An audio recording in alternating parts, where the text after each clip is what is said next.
आशा की किरण। ફરી ફરીને કહું છું, ઘણા લોકો એવું માને કથાનું શું કામ છે.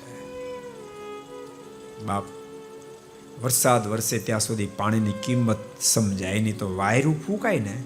વાયરામાં ખબર પડે? વાયરામાં ઉપર આપણે 8 દાડા વરસાદ થાય ને એલી થાય ને, અહીંયા બંધ થાય તો હરવાને જીવ લીધો છે. એને જીવ લીધો ને, જીવ આપ્યો છે. એ તો બંધ થાય ખબર પડે 1.5 મહિનો વરસે તો. વાયરું ફૂંકાય તો ખબર પડે પાણીની શું કિંમત છે.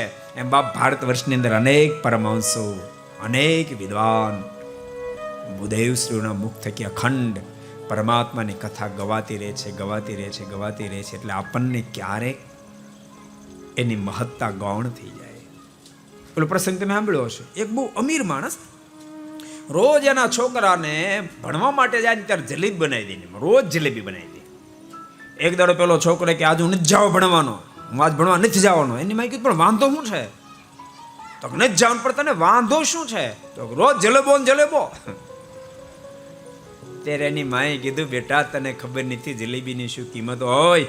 ગરીબના છોકરાને 12 મહિનામાં એક દાડો ન મળે, તેને રોજ મળે એટલે જલેબો થઈ ગયો. તને જલેબો થઈ ગયો. સમજાય તમને? બાપ આપણને નિત્ય ભારત વર્ષમાં જે નિર્મલાનંદ નિભાય છે, રોજ ભગવાનની કથા ઠેર ઠેર ગવાતી હોય ને સાંભળવા મળે, માટે ભાગ્યશાળી છે આપણે. अगर ये वीडियो आपको पसंद आया हो तो लाइक करें और शेयर करना मत भूलिए.